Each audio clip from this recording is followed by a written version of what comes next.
జ్యోతిబా పూలే ఆశయాలు సాధిస్తాం. జ్యోతిబా పూలే బాటలో పయనిస్తాం. పూలే బాటలో పయనిస్తాం. పూలే ఆశయాలు సాధిస్తాం. మహాత్మా జ్యోతిబా పూలే 199వ జయంతి కార్యక్రమానికి ఇచ్చినటువంటి మీ అందరికీ కూడా ఎల్ఐసి ఓబీసీ ద్వారా స్వాగత సమాజం తెలియజేస్తున్నాను.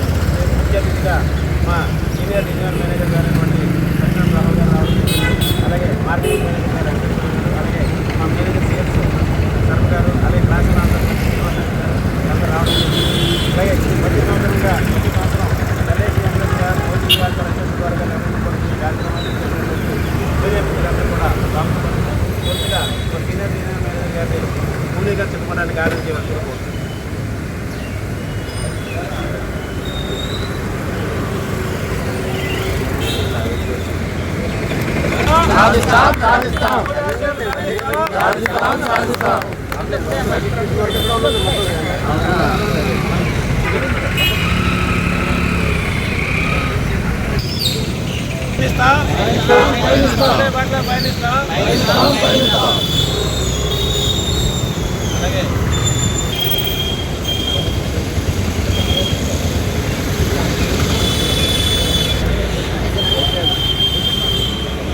పూలే అంబేద్కర్ బాటలో పయనిస్తాం. పూలే అంబేద్కర్ బాటలో పయనిస్తాం. పూలే అంబేద్కర్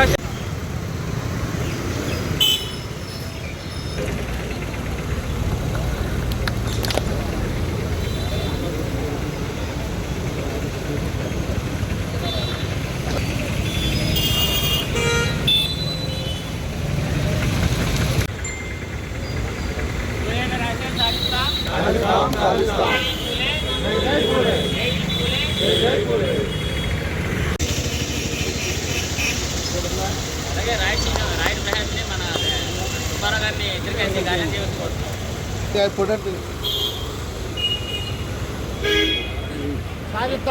అయితే మళ్ళీ ఏమి లేదు.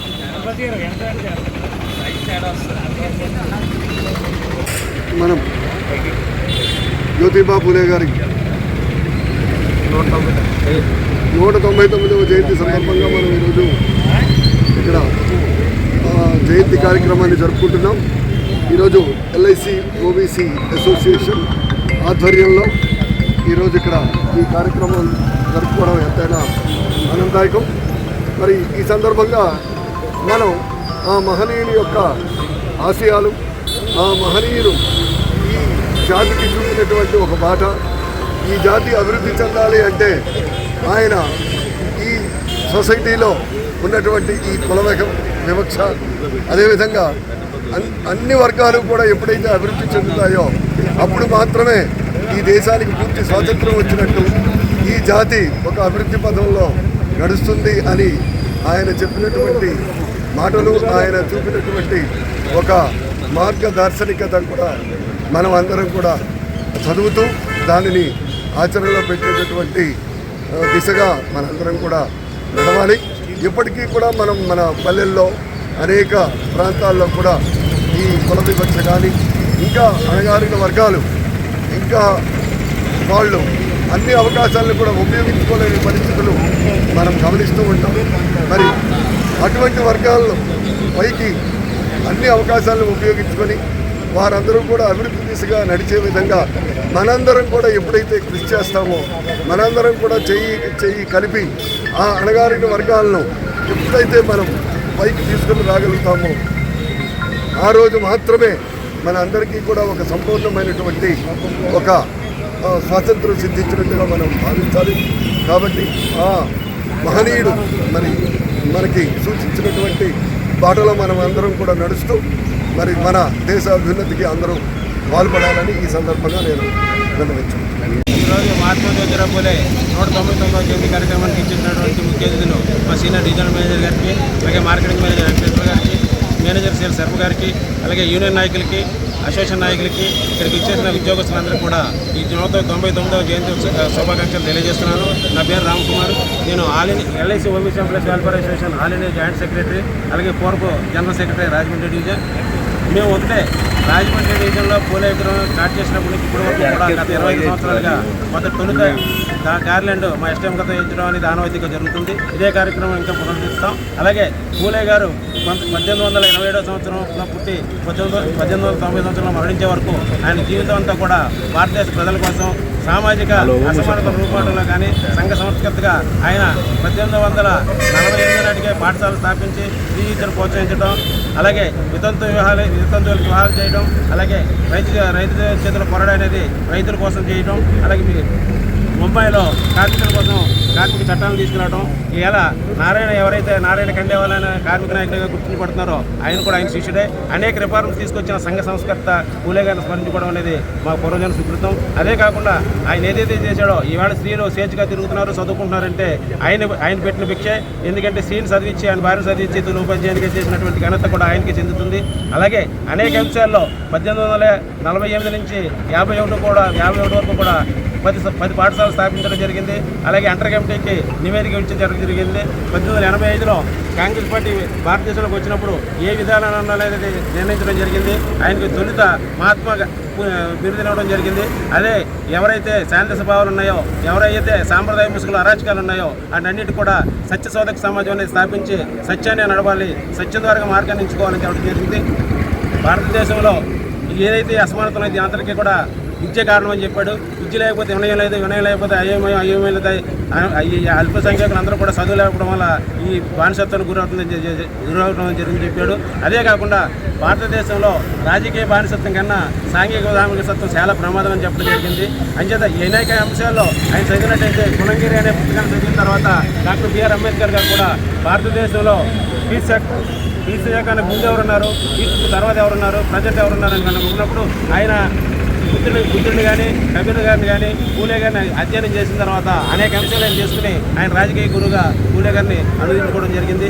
అనేక అంశాల్లో ఆయన రాజ్యాంగాన్ని రచించినప్పుడు కూడా పూలే ఆశయాలలో ఏదైతే సూచించారో అవి కూడా పొందుపరచడం జరిగింది. ఆయన వితంత వివాహాలు చేయడం, బాల్య వివాహాలు నిర్మూలించడం, అనేక అందరికీ చదువు చెప్పడం, విద్యను ప్రోత్సహించడం, అనేక అంశాలు భారతదేశ సమకాలీన పరిస్థితుల్లో పూలే గారు తీసుకొచ్చారు కాబట్టి ఆ మహానుభావుడిని తీసుకురావడానికి అనేక అంశాలు ఉన్నాయి. 1848 సంవత్సరం భారతదేశంలో సమూలమైన మార్పులు రావడం జరిగింది. దానికి ఎందుకంటే కమ్యూనిస్ట్ పార్టీ లీడర్ అయినటువంటి కార్ల్ మార్క్స్ గారు కమ్యూనిస్ట్ మేనిఫెస్టో ప్రకటించడం, అలాగే పూలే గారు కొత్త పాఠశాలను స్థాపించడం అనేక అంశాలు ఉన్నాయి. కాబట్టి ఎంప్లాయీస్ వెల్ఫేర్ అసోసియేషన్ ఎల్ఐసి వారికి మా తరఫున insurance corporation employees union Rajahmundry తరఫున నమస్కారాలు తెలియజేస్తున్నాను. ఈరోజు ఇక్కడ మహాత్మా జ్యోతిబా పూలే 199వ జయంతి శుభాకాంక్షలు అందజేస్తున్నాను.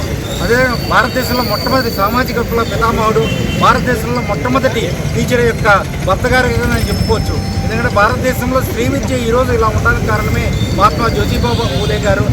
అందరికీ నమస్కారం. ఈరోజు మహాత్మా జ్యోతిబాబు గారి 199వ జయంతికి ఇచ్చేసిన మీ అందరికీ మరి ఎల్ఐసి అసోసియేషన్ తరఫున SC/ST తరఫున కూడా వందనాలు.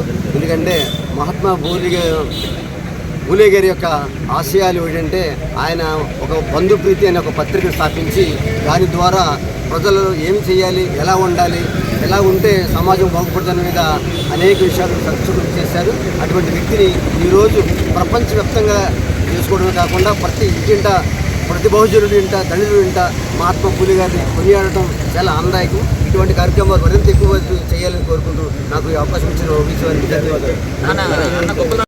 సందర్భంగా అందరికీ శుభాకాంక్షలు. మరి ఈరోజు మన భారతదేశాన్ని చూసుకుంటే పురాణాలు, ఇతిహాసాలు, చారిత్రక గ్రంథాలన్నీ కూడా ఏం చెప్తున్నాయంటే అవతార పురుషులందరూ కూడా రాముడి తర్వాత కృష్ణుడు, కృష్ణుడి తర్వాత విష్ణు, బ్రహ్మ ఇలాగ చెప్పుకుంటూ వెళ్తున్నప్పుడు మరి చాలా విచిత్రమైన విషయం ఏంటంటే చరిత్ర మహనీయుల్ని ఈ భారతదేశ చరిత్రలో మరుగున పడుతున్న మహనీయులు అనే వాళ్ళు ఎవరైనా ఉన్నారంటే మహాత్మా జ్యోతిరావు పూలే అని నేను చెప్తాను. ఎందుకంటే మేము ఎల్ఐసి ఓబీసీ ఎంప్లాయీస్ ఉద్యోగుల సంఘం తరఫున, ఎల్ఐసి ఉద్యోగుల సంఘం తరఫున మహాత్మా జ్యోతిరావు పూలే కలిపి ఎవరికి సావిత్రిబాయి పూలేతో కలిపి ఇద్దరికి మొట్టమొదటిసారిగా దంపతులకి భారతరత్న అందించే కార్యక్రమాన్ని మరి మన దేశ ప్రధాని మోడీ గారు తీసుకోవాలని చెప్పేసి నేను సందర్భంగా ఆయనకి విజ్ఞప్తి చేస్తూ, గొప్ప విషయం ఏంటంటే 1890లో పూలే గారు చనిపోతే 1891లో ఒక సంవత్సరంలోనే అంబేద్కర్ గారు పుట్టారు. 1897లో సావిత్రిబాయి పూలే గారు చనిపోతే 1898లో రమాబాయి అంబేద్కర్ పుట్టారు. అంటే ఎంత గొప్ప విషయం అంటే దీన్ని మనం ఇతిహాసాలు, గ్రంథాలు, చరిత్రగా మనం ఎస్టాబ్లిష్ చేసుకోకపోవడం వల్ల వీళ్ళు ఈ గుర్తింపు రాలేదు. కానీ మనం ఖచ్చితంగా అంటే ఒక తరంలో ఉన్నటువంటి దేవుడు ఇంకో తరానికి, ఒక యుగంలో దేవుడు ఇంకో యుగానికి వెళ్ళినట్టుగానే అదే భావజాలు కలిగినటువంటి మహనీయుల్ని మనం ఖచ్చితంగా స్మరించుకోవాలి. దేశ ప్రజానీకమందరూ కూడా ఎవరైతే ఈ దేశ నిర్మాణంలో త్యాగాలు చేశారు, ఈ దేశ సంస్కృతికి మరి ఈరోజు ఫ్రీ విద్యకు ఉపయోగపడడం వాళ్ళందరినీ మనం మననం చేసుకోవాలి. ఈరోజు ఇక్కడ నాకు ఈ అవకాశం ఇచ్చిన, ఎందుకంటే LIC OBC employees welfare association నేను ఎస్ఎస్టీ జనరల్ సెక్రటరీ ఉండగా నేను ఇనాగ్రేట్ చేశాను. అది నాకు ఎప్పుడూ గర్వకారణం.